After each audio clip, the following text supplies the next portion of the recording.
Hello, അപ്പോൾ നമ്മളിന്ന് ബാംഗ്ലൂർ പോകാൻ വേണ്ടി റെയിൽവേ സ്റ്റേഷനിൽ എത്തിയിട്ടുണ്ട്. ഇത് ഈ നിൽക്കുന്നത് എൻ്റെ പപ്പയാണ്. അപ്പോൾ നമ്മൾ റെയിൽവേ സ്റ്റേഷനിലെത്തിയാൽ ആദ്യം ചെക്ക് ചെയ്യേണ്ടത് നമ്മുടെ കോച്ച് നമ്പർ, കോച്ച് പൊസിഷൻ, ഈ വക കാര്യങ്ങളാണല്ലോ. അപ്പോൾ ഈ ബോർഡിൽ ഇതെല്ലാം ഡീറ്റെയിൽസ് കൊടുത്തിട്ടുണ്ടാവും. 16316 ആണ് നമ്മുടെ ട്രെയിൻ. അപ്പോൾ പ്ലാറ്റ്ഫോം നമ്പർ 2 ആണെന്ന് മനസ്സിലായി. B3 ആണ് നമ്മുടെ കോച്ച് നമ്പർ. കോച്ച് നമ്പറിന് നേരെ കൊടുത്തിരിക്കുന്നത് 6 ആണ്. അപ്പോൾ നമ്മുടെ കോച്ച് പൊസിഷൻ, അപ്പോൾ ഇനി അങ്ങോട്ട് നടക്കുക. എവിടെയാണ് കോച്ച് പൊസിഷൻ എന്ന് കണ്ടുപിടിക്കണമല്ലോ. അപ്പോൾ പ്ലാറ്റ്ഫോമിലെത്തി മുകളിലേക്ക് നോക്കുമ്പോൾ ഇങ്ങനെ കുറേ നമ്പേഴ്സ് കാണാം. അപ്പോൾ ഇത് 11 അല്ലേ, നമ്മുടെ നമ്പർ 6 ആണ്. അപ്പോൾ 6 വരെ അങ്ങോട്ട് നടക്കുക, ബാഗൊക്കെ എവിടെയെങ്കിലുമൊക്കെ ഒന്ന് ഒതുക്കി വെക്കുക, പിന്നെ നേരെ പോയി ഒരു കാപ്പി അല്ലെങ്കിൽ ചായ കുടിക്കുക. അപ്പോൾ നമ്മുടെ train Kochuveli Mysore express on time ആയിരുന്നു. അങ്ങനെ നമ്മളെല്ലാവരും അകത്ത് കയറി പാടെ തന്നെ കിച്ചൂട്ടി മേളിൽ കയറി സെറ്റിലായി. പിന്നെ നമ്മൾ ബാഗൊക്കെ വെച്ചു. അങ്ങനെ നമ്മുടെ യാത്ര ഇങ്ങനെ ആരംഭിക്കുകയാണ്. ഇത് എൻ്റെ അടുത്തിരിക്കുന്നതാണ് എൻ്റെ മമ്മി. അപ്പോൾ നമ്മൾ ഈവനിങ് ഒരു 5:45 ട്രെയിൻ കയറിയത്. നാളെ രാവിലെ 8:30 ബാംഗ്ലൂർ എത്തുമെന്നാണ് പറയുന്നത്. അപ്പോൾ എന്തായാലും കായംകുളം എത്തിയിട്ടുണ്ട് ഇപ്പോൾ. കാരണം കായംകുളം കിച്ചു കുറേ നേരമായിട്ട് ചോദിച്ചുകൊണ്ടിരിക്കുകയായിരുന്നു, കായംകുളം എത്തിയോ, കായംകുളം എത്തി, എന്താണെന്നറിയത്തില്ല, ഈ സ്ഥലം അവൾക്ക് എവിടുന്നോ കിട്ടി. അപ്പോൾ ഇടയ്ക്കിടയ്ക്ക് ചോദിക്കുന്നുണ്ടായിരുന്നു. അങ്ങനെ കിച്ചസ് പിന്നെ നമ്മുടെ അടുത്ത് തന്നെ ഉണ്ടായിരുന്ന ഒരു അമ്മയും മോനും ഉണ്ടായിരുന്നു. അപ്പോൾ അതിൽ ആ ചേട്ടനും മോനുമായിട്ട് ഭയങ്കര കൂട്ടായി. അങ്ങനെ അവൻ്റെ പടമൊക്കെ വരയ്ക്കുമായിരുന്നു. ദേ ഇതും അവൻ്റെ മുഖമായിട്ട് വലിയ ബന്ധമൊന്നുമില്ല, നല്ല മെലിഞ്ഞിട്ടൊരു കുട്ടിയാണ്. അങ്ങനെ രാത്രിയായി. കിച്ചൂസ് ഉറക്കം തുടങ്ങിയില്ല, കണ്ടില്ലേ, ഉറങ്ങാൻ പിടിച്ച് കിടത്തിയതാണ്.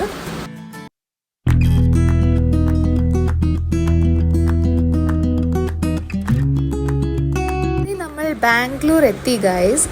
ചേട്ടനും ചേച്ചിയും വിളിക്കാൻ വന്നു.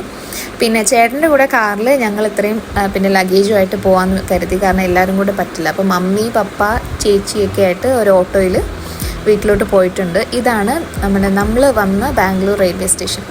അപ്പോൾ കണ്ടോൺമെൻറ്റിലായിരുന്നു ഇറങ്ങേണ്ടുന്നത്, പക്ഷേ അവിടെ എന്തോ ഇപ്പോൾ വർക്ക് നടക്കുന്നത് കൊണ്ട് അവിടെ സ്റ്റോപ്പില്ല. അതിൻ്റെ തൊട്ടടുത്തുള്ള സ്റ്റോപ്പിലാണ് നമ്മൾ ഇറങ്ങിയത്. അപ്പോൾ ഇനിയിപ്പോൾ നേരെ വീട്ടിലോട്ട് വെച്ച് പിടിക്കണം. ഇതാണ് ആൻഡ്രി മോൾ പഠിക്കുന്ന മൗണ്ട് കാർമൽ കോളേജ് കേട്ടോ. ദീപിക പതുക്കോണൊക്കെ പഠിച്ച കോളേജാണ് കേട്ടോ.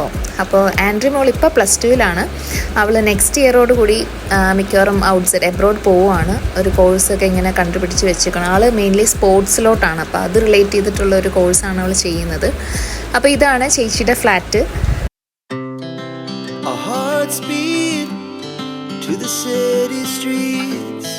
We began to feel the fire. We rise like tall buildings as the chemicals they take. അങ്ങനെ എല്ലാവരും വന്നൊന്നിരുന്ന് കഥയൊക്കെ പറയുകയാണ്. ചേച്ചി പാവം ഒന്നിരിക്കാണ്ട് നേരെ തന്നെ കിച്ചണിലോട്ട് ഓടിയിട്ടുണ്ട്. രാവിലത്തെ ബ്രേക്ക്ഫാസ്റ്റ് ഒക്കെ ചെയ്യണമല്ലോ. അപ്പോൾ ഇന്ന് എന്താണെന്ന് വെച്ചാൽ ദോശയും നമ്മുടെ മട്ടൺ കറിയുമാണ് ചേച്ചി പ്രിപ്പയർ ചെയ്തിരിക്കുന്നത്. പിന്നെ നമ്മൾ എപ്പോൾ വന്നാലും ചേട്ടൻ മുടങ്ങാണ്ട് വാങ്ങിത്തരുന്നൊരു സാധനമാണ് കേട്ടോ ഈ doughnuts. Bangalore doughnuts, they are the best, അങ്ങനെ തന്നെ പറയണം കേട്ടോ. ബാംഗ്ലൂരിൽ ഇപ്പോഴത്തെ വെതർ എങ്ങനെയാണെന്ന് വെച്ചാൽ നല്ല തണുപ്പാണ്, കാരണം ഡിസംബർ ആണല്ലോ.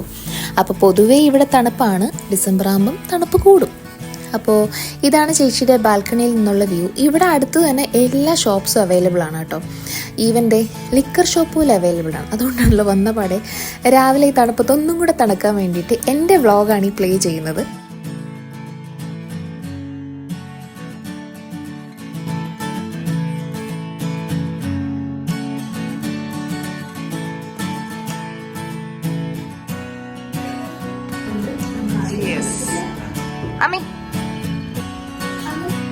അപ്പോൾ ചേച്ചിക്ക് ഈ വക ദുശീലങ്ങളൊന്നുമില്ലാത്ത വളരെ നല്ലൊരു കുട്ടിയാണ്. ഞങ്ങൾക്കാണ് ഇങ്ങനത്തെയുള്ള കലാപരിപാടികൾ ഒക്കെ ഉള്ളത്.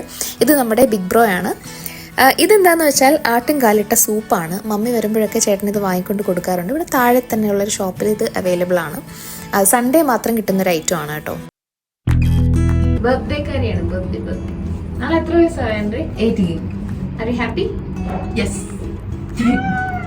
സ്പോർട്സ് താരമാണ്, സ്പോർട്സ് താരം. അപ്പോൾ രാത്രിയായപ്പോൾ വീട്ടിനകത്തിരിക്കാൻ വയ്യ. അങ്ങനെ ഞാനും ആൻഡ്രി മോളും കൂടെ ഒന്ന് പുറത്തോട്ട് ഇറങ്ങി. അവൾക്ക് ബ്യൂട്ടി പാർലറിൽ ഒന്ന് പോകണം.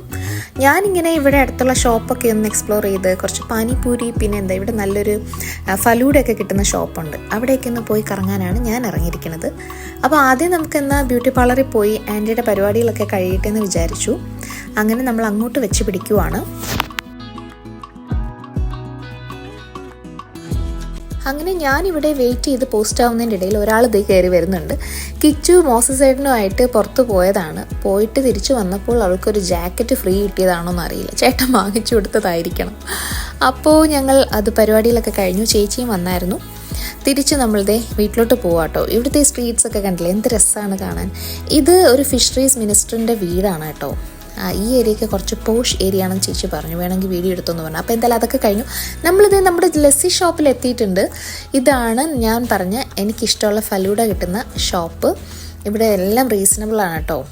അതേ കണ്ടില്ലേ, റേറ്റൊക്കെ എഴുതി വെച്ചിരിക്കുന്നത് 40, 60, അറൗണ്ട് 100 അങ്ങനെയൊക്കെ ഉള്ളൂ. അപ്പോൾ നമുക്ക് അഫോർഡബിൾ ആണല്ലോ. പിന്നെ ഇതിൻ്റെ തൊട്ടടുത്തൊരു കടയുണ്ട്. അവിടെ ഇങ്ങനെ ചാറ്റ്, പാനിപ്പൂരി അങ്ങനത്തെ കുറേ ഐറ്റംസ് ഉണ്ട്. അപ്പം എനിക്ക് ഈ പാനിപ്പൂരിയോട് ഒരു ക്രേസ് ഉള്ളതുകൊണ്ട് ഞാൻ വാങ്ങിച്ചതാണ്. സത്യം പറയാമല്ലോ, ഇത് സൂപ്പറായിരുന്നു കേട്ടോ. നമ്മൾ ഈ കഴക്കൂട്ടത്ത് ഇടയ്ക്ക് പോയിട്ട് അവിടെ ചെറിയ സ്റ്റോൾ കാണുമല്ലോ, അപ്പോൾ അവിടെ നിന്ന് കഴിച്ചിട്ടുണ്ട്. പക്ഷേ എനിക്കത് അത്ര അങ്ങോട്ട് ഇഷ്ടപ്പെട്ടിട്ടില്ല. പക്ഷേ ഇത് ഒരു രക്ഷയില്ല കേട്ടോ. ഇതിൻ്റെ ആ ജ്യൂസ് ഭയങ്കര ഒരു വായിൽ വെക്കുമ്പോഴേ ഇങ്ങനെ നമുക്ക് നല്ലതായിട്ട് ഇഷ്ടപ്പെടും. അപ്പോൾ കിച്ചു ആദ്യം ഒന്ന് കഴിച്ചിട്ട് തുപ്പി. പിന്നെ അവൾക്ക് ഇഷ്ടപ്പെട്ടപ്പോൾ എൻ്റെ അടുത്ത് പറഞ്ഞു എനിക്ക് ഇനിയും വേണമെന്ന്. അങ്ങനെ അവൾ അവിടെ നിന്ന് നിപ്പിലൊരു 3 എണ്ണം കഴിച്ചു. അപ്പോൾ എനിക്കെന്തായാലും ഇഷ്ടപ്പെട്ടതുകൊണ്ട് വീട്ടിലിരിക്കുന്നവർക്ക് കൂടെ പാഴ്സൽ വാങ്ങാമെന്ന് കരുതി അങ്ങനെ ദഹിപൂരി, പാനിപൂരി ഒക്കെ നമ്മൾ പോയി ഒന്ന് പാഴ്സൽ വാങ്ങിയിട്ടുണ്ട്. ഇത് ഈ കാണുന്നതായിരുന്നു ഷോപ്പ്. ഈ സംഭവം പഡു എന്നാണ് പറയുന്നത്. അപ്പോൾ എന്തായാലും നാളെ ഞാൻ അടുത്തൊരു വ്ളോഗായിട്ട് വരും. ആ വ്ളോഗ് എന്ന് പറഞ്ഞാൽ ദീ നിൽക്കുന്ന ആൻഡ്രി മോളുടെ ബർത്ത്ഡേ വ്ളോഗായിരിക്കും. അപ്പോൾ ബൈ ബൈ.